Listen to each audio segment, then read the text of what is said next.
A paz do Senhor, meus irmãos, minhas irmãs, sejam muito bem-vindos ao nosso canal.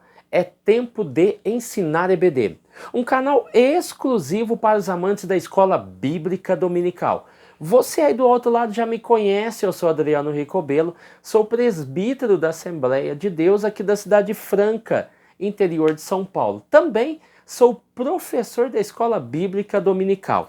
Ministro aulas também no CAPED, que é o Centro de Aperfeiçoamento Pedagógico da Escola Dominical. E hoje nós iremos estudar a lição de número 8. Ela tem como título A Resistência de Mordecai.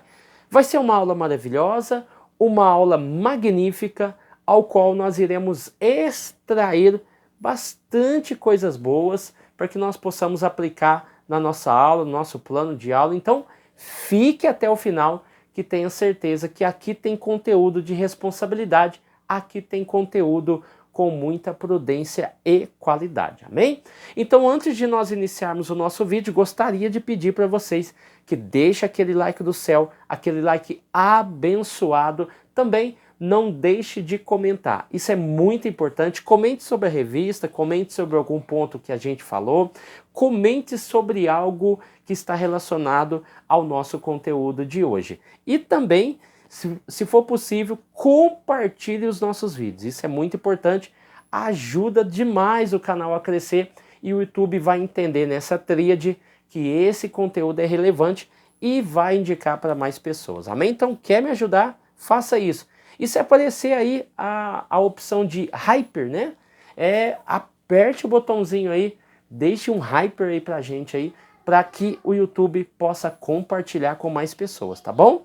Vamos lá para o nosso texto aula, Esther capítulo 3, versículo de número 3, vai dizer o seguinte: Então os servos do rei, que estavam à porta do rei, disseram a Mardoqueu: Por que transpassas o mandato do rei? É uma pergunta, é uma indagação que os homens fazem concernente à não obediência da ordem do rei em se curvar perante Amã.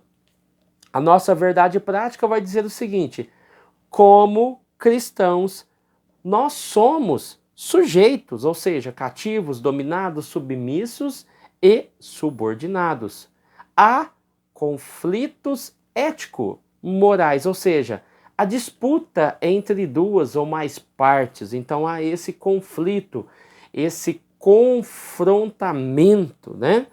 E devemos decidir, cabe a nós decidir. Decidir é cortar. Nós devemos decidir sempre de acordo com o quê? Com a vontade e também a orientação de Deus. Vamos lá para a nossa leitura bíblica em classe. Se encontra em Esther capítulo 2, versículo 21 ao 23, e depois Esther capítulo 3, do 1 ao 6, aquela divisão bastante interessante que nós fazemos. Nessa primeira parte, Esther capítulo 2, nós aqui temos uma história, enquanto Esther capítulo 3, nós temos a segunda história. Na primeira história, capítulo 2, nós estamos conhecendo e falando sobre Mordecai. Então, nós vemos o descobrimento de um complô contra o rei. Esther capítulo 3 é a segunda história, e nessa história é apresentado Amã para nós como uma pessoa ilustre que existe no reinado. Então, lembre-se que Esther capítulo 3, aonde aparece a menção de Amã, eu estou falando de 5 anos depois da coroação de Esther. Guarde isso, tá bom? Esther capítulo 2, versículo 17, para nós entendermos todo esse contexto. Xerxes faz de Esther rainha, porque nós começamos aqui no versículo 21 do capítulo 2, então o versículo 17 do capítulo 2, nós temos aí Xerxes reconhecendo e fazendo de Esther rainha. O versículo de número 18 vai dizer que o rei deu um grande banquete em honra a Esther. Convidou os oficiais e os servidores. decretou também um feriado no reino inteiro, nas 120 províncias, e o mais interessante aqui, o que eu acredito que muita gente deve ter gostado na época, ele distribuiu presentes que só o rei poderia oferecer. O que é um presente que só o rei poderia oferecer? Nas melhores traduções, seria a redução especial dos tributos. Quem é que não gosta de ter um descontinho ali no imposto de renda, ou também nos seus tributos, né? Todo mundo, imagine naquela época. Versículo 19, nós temos aí a menção, porque nossa história começa no versículo 21, né? O versículo 19 vai dizer que Mordecai foi nomeado pelo rei para ocupar um cargo no governo. Então assim nós podemos entender muitas das ações de Mordecai, porque ele recebeu uma tarefa, um cargo de trabalhar no governo de Xerxes, ok? E o versículo de número 20, ele é enigmático até o momento, né? Aonde Mordecai pede para Esther não falar que ela era judia, tá bom? Então ela obedeceu fielmente o pedido do primo. Vamos lá, na introdução, a ascensão de Esther ao trono foi celebrada com grande festa. Nós já acabamos de falar quais foram os 3 pontos principais dessa festa. E qual é o objetivo da festa? É ganhar a afeição do povo para a nova rainha, tá bom? E além dele dar um grande banquete, um feriado, ele reduziu os impostos e os tributos, né, que eram cobrados talvez por um período, talvez por um tempo, talvez por um dia, enfim, nós não sabemos. Fato é que isso deve ter alegrado muita gente naquela época. E aqui ela não revelou a sua identidade. É interessante quando nós analisamos isso. Por quê? Porque ela escondeu a sua identidade judia. E é interessante por quê?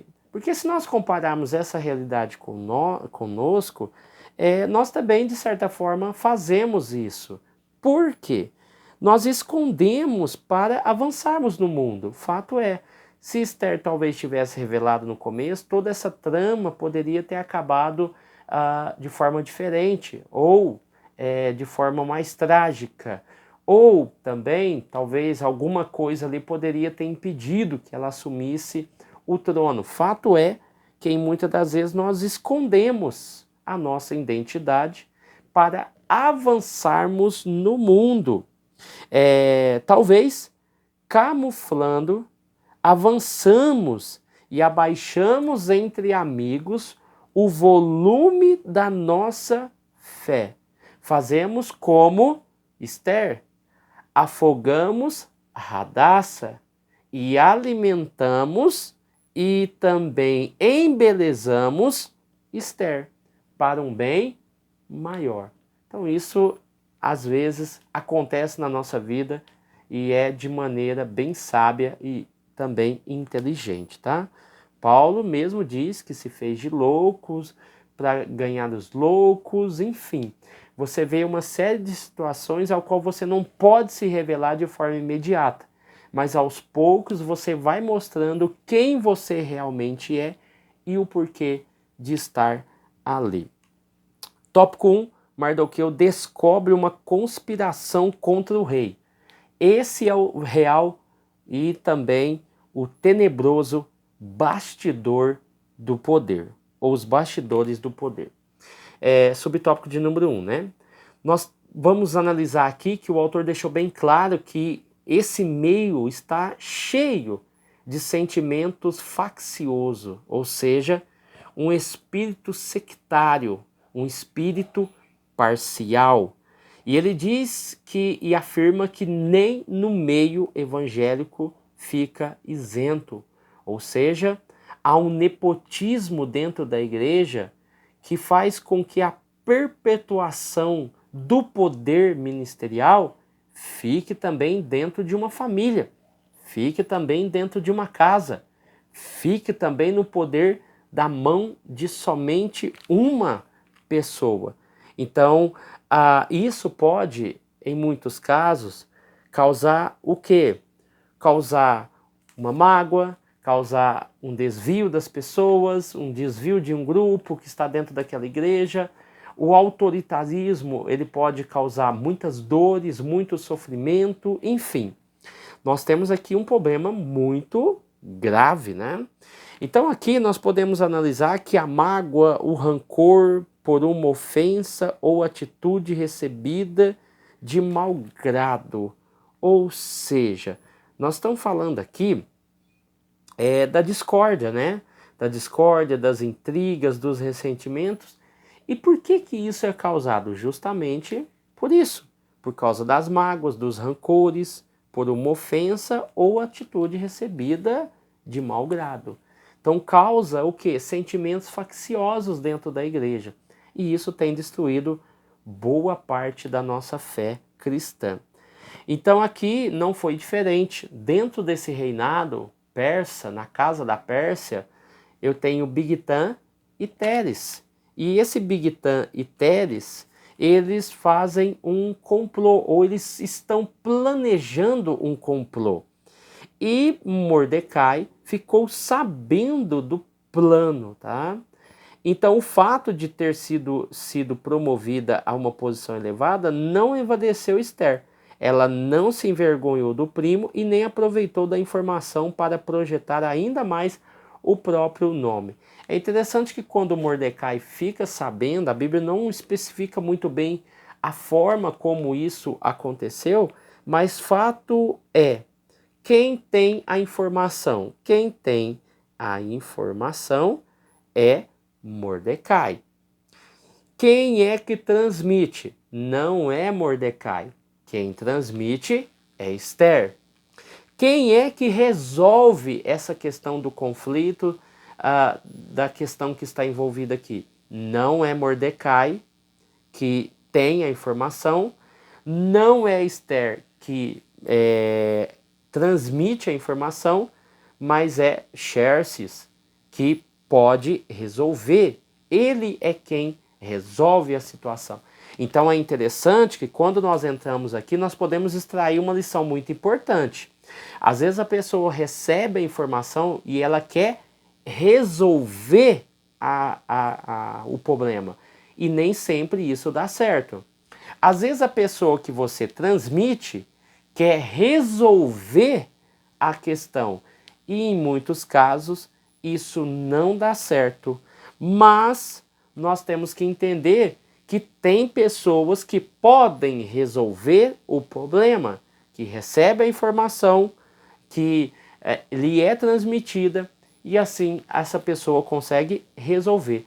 Então dê os créditos, leve a informação a quem realmente possa resolver, para que se evite conflitos, contendas, iras, dissensões, sentimentos facciosos, como discórdia, intrigas, ressentimentos, enfim. Haja de maneira sábia. Você ouviu? Transmita a alguém de confiança. Essa pessoa de confiança tem acesso? Essa pessoa leva o caso a quem possa resolver, tá bom? E no caso aqui de Esther, ele deixou muito bem claro. Esther não usou a informação de benefício próprio. Mas quando ela levou a situação a quem poderia resolver, ela usou de sabedoria, até porque, e também de prudência, porque ela recebe a informação, então ela transmite a informação, quem é que passou para ela. Então tem muita gente que recebe a informação e ele quer levar todo o crédito. E às vezes ele acaba se dando mal por isso, tá? Vamos lá. Então ela lhe deu o devido crédito. Disse ao rei o que Mordecai havia descoberto, tá? Vamos lá. A investigação. Aqui ocorreu uma investigação. O que ouço, de quem ouço e para que ouço. É importante a gente levantar isso, levantar essa investigação. Por quê? Houve uma investigação prévia Bigtan e Teres muito provavelmente foram enforcados, mas a melhor tradução aqui seriam que eles foram empalados, porque essa era a prática daquele reinado, né, o reinado persa. Eles foram empalados, né, traduziram como enforcados. Então, Mordecai certamente buscou certificar-se da conversa que ouviu antes de transmiti-la a Esther. Isso é fato. Como é que ele vai levar uma informação tão grave de duas pessoas da corte para Esther, sabendo que ele poderia também colocar a sua prima Esther em maus lençóis e, dependendo da situação, a própria rainha ser punida, assim como a rainha Vasti foi punida, mas em outra situação, em outro momento. Então ele tem certeza daquilo que ele ouviu ou viu, né? E assim ele levou a informação com muita segurança. Esther, por sua vez, acreditando, confiando na veracidade das palavras do seu primo Mordecai, entendendo e conhecendo a sua pessoa e o seu caráter, ela também toma a atitude de levar ao rei, porque ela poderia também ser punida caso essa informação fosse totalmente ao contrário. Então, levante essas três questões. O que eu estou ouvindo? De quem eu estou ouvindo? E para que eu estou ouvindo, tá? Qual será o objetivo dessa questão que eu estou ouvindo e presenciando, tá? Então, ele teve o cuidado, no caso aqui o rei realmente teve esse cuidado, de fazer uma investigação e assim punir aqueles que merecem ser punidos, tá? É conveniente que se busque comprovar toda acusação para não cometer certas injustiças, tá bom? Estranhamente, nesse episódio, nesse momento, não houve nenhuma recompensa a Mordecai, tá bom? Falando aqui nesse subtópico de número 2, o que é a justiça? É a qualidade do que está em conformidade com o que é direito. A maneira de perceber, avaliar o que é justo. Então existe um padrão, existe regra, existe conduta, existe uma lei. Então essa justiça será de acordo com aquilo que é justo, aquilo que está na lei, aquilo que deve ser feito. A virtude de dar a cada um aquilo que é seu é obter o equilíbrio. Então falar de justiça é ter equilíbrio. Não, nem tudo é a ferro e fogo, nem tudo é morte, nem tudo é açoite. Precisa de haver o equilíbrio. E o que é a injustiça? A injustiça é aquilo que viola o direito do outro ou da pessoa, tá? Então, quando eu cometo injustiça, eu estou violando o direito de outro. Então, o sinônimo de injustiça é parcialidade, é ilegalidade, é desrespeito, é também tendenciosidade, tá? Então é a qualidade relativa à ilegalidade ou resultados imerecidos. Vamos para a Bíblia? Êxodo capítulo 23, versículo 7. Da falsa acusação você se afastará. Não matarás o inocente e também o justo, e não justificarás o culpado. Texto bíblico fantástico aqui para a nossa reflexão. Subtópico de número 3, o registro dos fatos.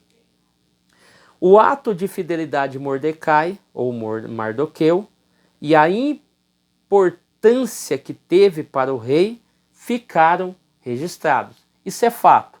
Não teve uma recompensa imediata, mas pelo registro histórico, nós ficamos sabendo por antecipação que esse registro do fato foi realmente registrado, tá bom?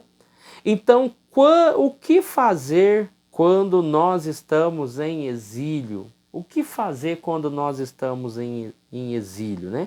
Porque aqui eu estou falando de uma situação ao qual você está em um ambiente totalmente diferente, um ambiente talvez injusto, você pode ser injustamente acusado, você pode ser esquecido. Então, o que fazer nesses momentos, né? Vamos levantar essa questão. O que fazer quando se está em exílio? Primeira coisa, você pode se conformar com a situação. É a assimilação que você adota da cosmovisão, da cultura, da vida, tá? Então é uma conformidade, você se conforma com a situação. O segundo ponto é o isolamento. Então você se fecha onde a cultura não entra e a sua cultura não escapa. Então, dentro desse contexto aqui de exílio, a qual estava envolvido Mardoqueu, Esther, se eles se calassem, eles iriam se conformar com a situação. Ou eles poderiam se isolar. Só que se eles se conformassem, eles estariam o quê? Assimilando a situação. Ou seja, iriam adotar esse ambiente como se eles tivessem esquecido de tudo. E quando eu faço essa assimilação, eu falho na minha ousadia. Então isso não aconteceu com Esther, ela foi ousada. Ela entrou no templo, no lugar, no saguão, aonde o rei estava, e estava entre a vida e a morte. Então houve aí o quê? Não houve falha na ousadia. Ou ela poderia se isolar, só que nessa questão do isolamento poderia haver uma falha na nossa coragem. Então ela teve coragem de fazer o que tinha que ser feito, tá? Então essas circunstâncias nos ajudam a nos moldar. Então, o ato de fidelidade de Mardoqueu e a importância que teve para o rei e seu rei ficaram registrados. Esther capítulo 6, versículo 1, vai dizer que naquela mesma noite o rei não conseguiu dormir.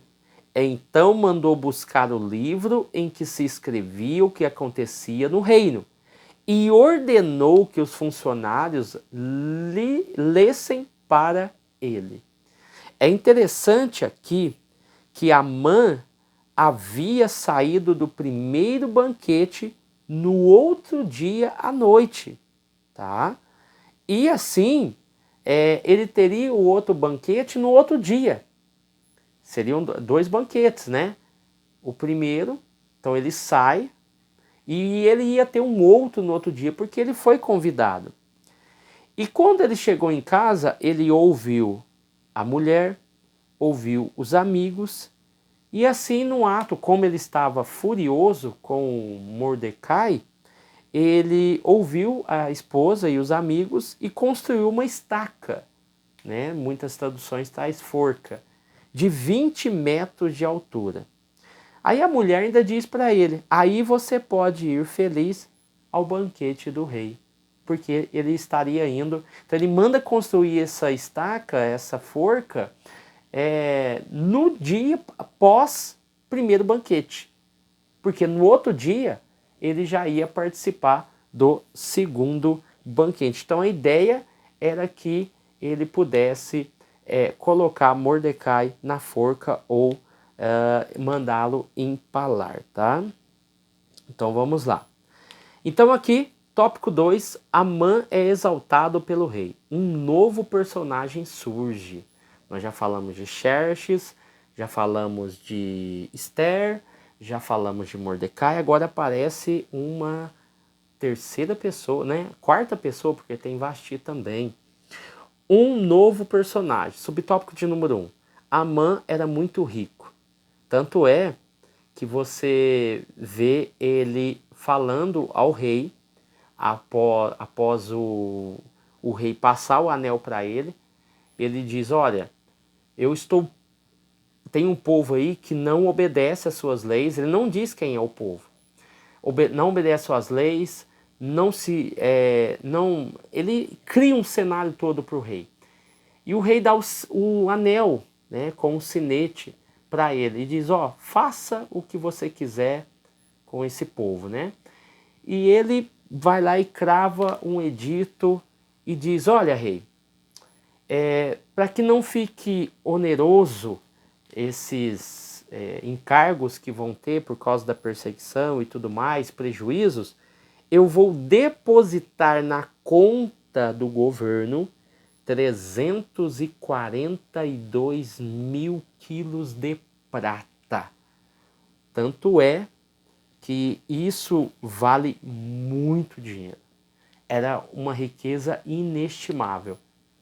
E quando Amã é morto, toda a riqueza de Amã, as casas de Amã, passam para Ester, dadas pelo próprio rei. Então ele era um homem muito rico. E além de ser muito rico, ele era um agagita, né?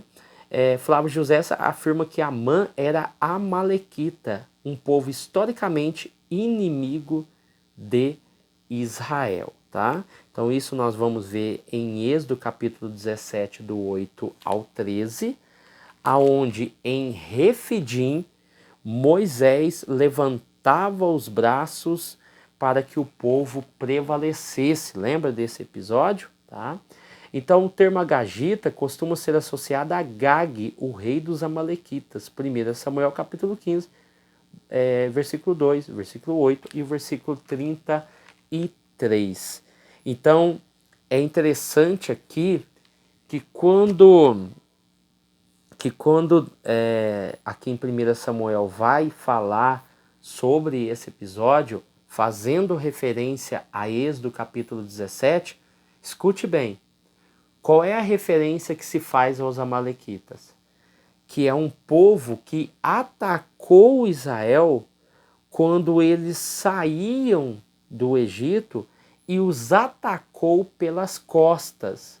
Então Deus vai castigar o povo amalequita justamente por essa maldade. Tá? Tanto é que em 1 Samuel capítulo 15 vai falar que Deus vai fazer o quê? Deus vai castigar esse povo. Então, 1 Samuel capítulo 15 faz referência justamente a Êxodo capítulo 17.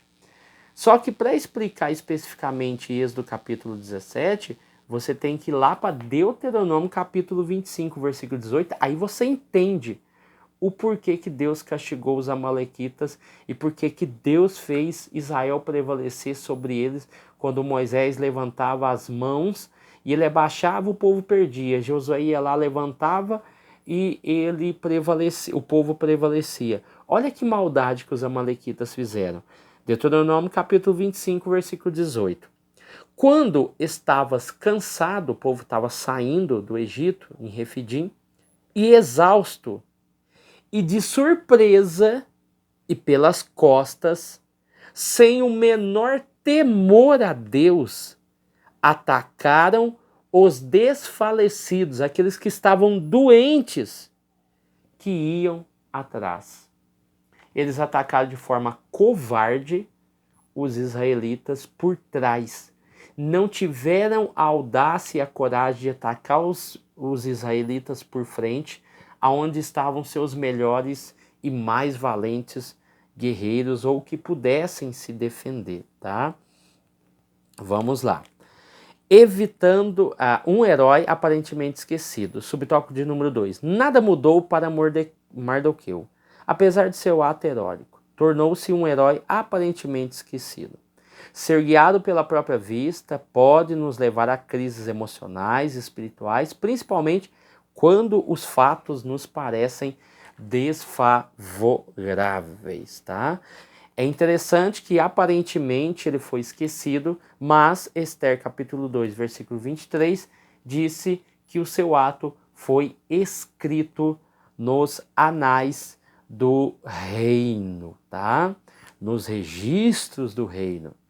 Então aqui o exemplo de Mardoqueu nos apresenta um cenário que poderia ter tido o mesmo desfecho. É bem da verdade que tudo aquilo que a gente faz, de certa forma, esperamos um certo reconhecimento das pessoas, das entidades, das instituições. Fato é que nós esperamos isso. Isso é muito natural. Esperamos alguma recompensa que venha aí trazer um aconchego para o nosso coração. Mas muitas das vezes nós fazemos as coisas, principalmente para o reino, que é a nossa área que nós estamos falando aqui. Nós fazemos algo para Deus e para o reino, para a igreja, e às vezes nós não somos reconhecidos da maneira como nós queremos que seja. Mas Deus, ele não é injusto para esquecer das obras que fazemos. E ele recompensa tanto em vida quanto na glória. Então isso é importante nós termos isso em mente para nós evitarmos frustrações, que é aí o subtópico de número 3. Quando nutrimos altas expectativas, nos tornamos sujeitos a muitas frustrações. Quando eu falo de frustração, a frustração ela gera uma sensação negativa dentro de nós. O ser humano se torna mais consciente, tá? Das suas tarefas, do seu modo de ser, do seu relacionamento. São as frustrações. Elas também geram coisas boas. As sensações negativas, ela existe, ela vai acontecer, mas ela também nos torna mais humanos. Por quê? Porque ela nos torna conscientes da realidade, das tarefas, do modo de ser, dos relacionamentos. Então a frustração é uma experiência, é o quebrar a cara. Toda vez que nós fazemos alguma coisa e dentro do nosso jargão quebramos a cara, pode ter certeza que nunca mais nós vamos fazer. Pelo contrário, nós não iremos fazer mais e nós ensinamos às outras pessoas o que não deve ser feito. E como lidar com essas emoções que a frustração gera e o que aprendemos. Então, a ideia da frustração é justamente isso, é lidar com essas emoções de perda, de fracasso, de derrota, de angústia, de choro, de desespero, de depressão. Tudo isso nos ensina. Por quê? Nós aprendemos e aprenderemos a trabalhar com essas emoções. Aprenderemos que nem tudo nós ganharemos. Aprenderemos que nem em tudo nós seremos vitoriosos. Nós iremos aprender que, por mais que nos esforçamos, nem sempre teremos o resultado esperado. Então nós aprenderemos com essas emoções e que a vida ela é real, tá? Então deixar de fazer algo por medo de se frustrar é perigoso. Então aprenda isso. Deixar de fazer alguma coisa por medo de se frustrar é perigoso. Por quê? Às vezes a pessoa se retrai. Ela não quer fazer, ela não quer caminhar, ela não quer um novo emprego, ela não quer um novo ministério, ela não quer abrir uma nova igreja, ela não quer fazer isso, ela não quer fazer aquilo, ela não quer lutar porque ela tem medo de se frustrar. Só que isso é muito mais perigoso do que você se frustrar. Porque se frustrando, você aprende muita coisa e traz muita bagagem para a sua vida espiritual e também para a sua vida como experiência. Mas deixar de fazer algo com medo de se frustrar, isso sim é perigoso, porque você vai congelar, você não vai progredir, você não vai para frente, você vai vai parar, você vai ficar imóvel, não vai conseguir sair do lugar. Então isso é prejudicial, tá? Então, você entende que deveria ter acontecido de tal forma e segue a vida, ou fica com raiva se perguntando o porquê não consegue esperar? Então isso é uma pergunta que nós estamos fazendo, uma exclamação, né? Você entende que deveria ter acontecido de tal forma e segue a vida? Tá? Vamos continuar. Ou fica com raiva se perguntando o porquê, não consegue esperar? Então, a gente faz essas perguntas aí para nós mesmos e tentamos achar uma solução, né? Então, quando algo dá errado, né, os planos não saem como esperado, como você lida com isso? Então, faça uma análise aí, faça essa pergunta aí para os seus alunos e pode ter certeza que você vai ter grandes respostas aí, porque todos nós vivemos esses dilemas. O tópico 3, a resistência de Mardoqueu e o ódio de Amã. Reverenciado por todos. Assuero ordenou que todos os servos se curvassem e se prostrassem diante de Amã. Mardoqueu não se curvava e não se prostrava. Tudo indica que a homenagem prestada a Amã pelos servos do rei e por outros ou era imerecida, por causa da sua maldade, truculência e tudo mais, ou conflitava com atos religiosos que, na minha opinião, seria aí um dos mais prováveis e mais cabíveis em acontecer nesses ambientes bíblicos, tá? E aqui nós vamos ver o seguinte: em um dia, Mordecai salva a vida do rei. No outro, ele desobedece à ordem do rei. É o que aconteceu aqui. Num dia, ele luta, ele batalha, ele busca passar a informação, porque o rei estava em perigo, mas no outro dia, parafraseando, né? No outro dia, ele desobedece à lei do rei. Então, havia conflitos ali que batiam de frente com os valores que ele, o quê? Que ele guardava para si, que ele tinha no seu coração. Aí poderia surgir a pergunta, né, nesse questionamento que fizeram para Mordecai, você vê que foram várias vezes, vários dias, alguém poderia falar assim, ó, Mordecai, mas você já se dobrou para tanta coisa. Agora não é hora de arrumar problema, Mordecai. Você já se dobrou para tanta coisa, para que arrumar problema agora? Agora que você está no governo, agora que você tem um título, agora que você é um funcionário do governo, agora que você tem privilégios, para com isso, Mordecai. Para que arrumar problema com o rei? Para que arrumar problema com Amã, o segundo homem mais poderoso da Pérsia? Para que fazer isso? Então, muitas das vezes, irmão, nós somos questionados dessa forma. Para que fazer isso? Você vai se prejudicar. Eles vão te mandar embora. Você vai se prejudicar, você vai se queimar. Não faça isso, não fale isso. Não proceda dessa forma. Não que seja errado o proceder, o falar e agir. Mas, levando em consideração aquilo que aconteceu com Mordecai, se nós trazermos para a nossa vida, quantas vezes nós somos queimados, nós somos prejudicados até pela própria igreja, por falar alguma coisa, por agir de forma prudente ou agir de forma coerente com algumas coisas que nós não concordamos, ou na sociedade, ao qual no trabalho, na família, a gente age, fala, executa de tal forma, e isso nos traz prejuízo. E as pessoas falam assim, não, deixa isso quieto, não põe a mão nisso não, isso vai te queimar, isso vai fazer isso.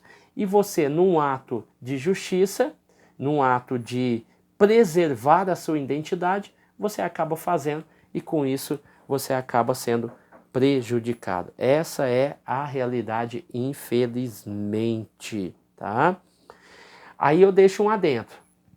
Devemos sim agir com lealdade aos governantes, e isso é bíblico, como bons cidadãos. Mas desobedecemos se as ordens é desobedecer à lei de Deus, tá bom? Então fica aí a nossa reflexão. A condição de judeu. Depois de os servos do rei lhe questionarem várias vezes, o que vai acontecer, tá? Amã fica sabendo, acende-se uma ira contra Amã, e a ira não se acende contra somente, aliás, Mordecai.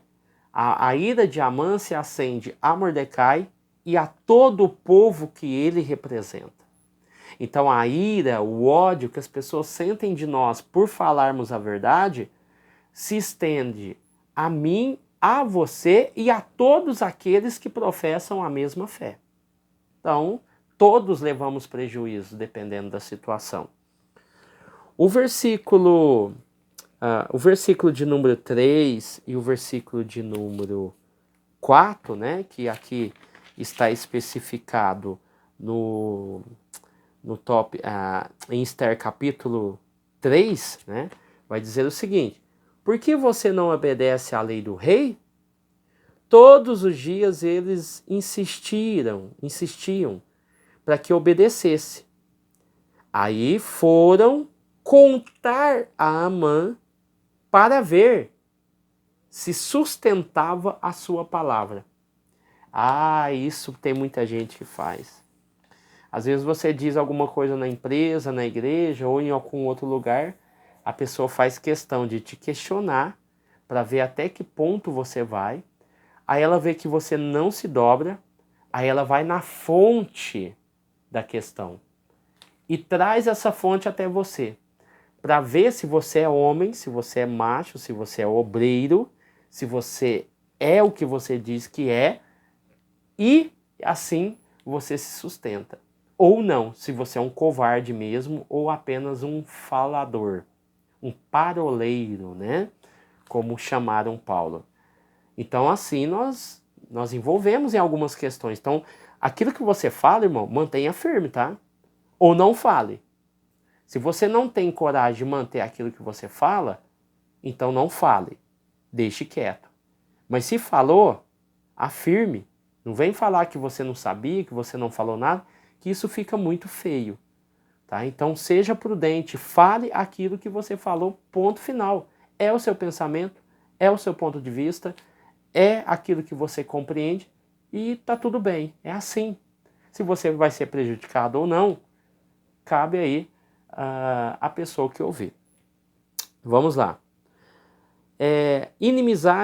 As inimizades intergeracionais. Amã movida aí por uma inimizade intergeracional. Flávio Joséfo vai dizer que o que confirmaria sua descendência de Agag, o rei Amalequita, morto por Samuel. Aqui nós estamos falando de vingança, né?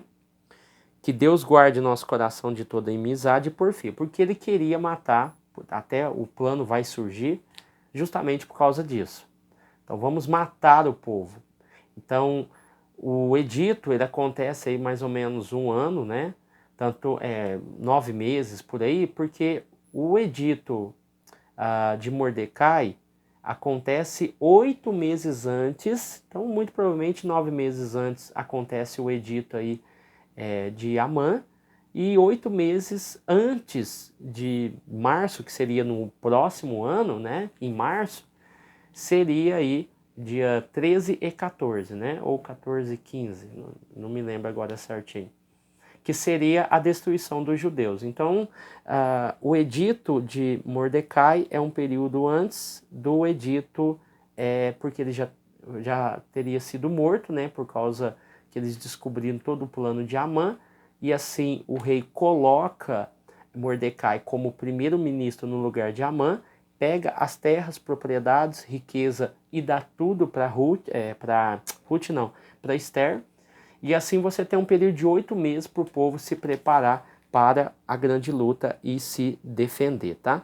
Então a vingança, ela não nos pertence, e Amã queria justamente se vingar. Entre o primeiro banquete e o segundo, ele queria justamente enforcar aí Mordecai, ou empalar, né? Então, lembra daquela frase? A vingança é um prato que se come frio. Por que a vingança é um prato que se come frio? Porque o seu ingrediente principal é a paciência. Levou todo esse período, chegou em Amã, subiu ao poder e com isso a sede de vingança nasceu em Amã. Muitos anos depois, ali está um agagita, um descendente do rei Agag, o velho inimigo de Israel. E ele tem o poder agora do império, né, persa ao seu dispor. E ali também nessa história está um descendente de Benjamim, tribo de Saul. Que coincidência, né, irmãos? Que perdeu o reinado por não ter matado Agag, que de onde vem Amã. As histórias elas se entrelaçam. Então tome muito cuidado com aquilo que você fala, com aquilo que você faz, porque as pessoas têm uma capacidade enorme de guardar a vingança, de guardar o rancor, de guardar a angústia, de guardar a ira, a contenda. Guarda no seu coração. E às vezes a pessoa está batendo nas suas costas, está conversando com você e ela só está esperando o momento certo para agir. Tome muito cuidado. Mas graças a Deus, assim como Mordecai e Esther, nós também estamos protegidos por Deus. E toda ferramenta preparada contra ti não prosperará. Amém? Deus abençoe você, sua casa e sua família. Fique com Deus e até o próximo vídeo, em nome de Jesus.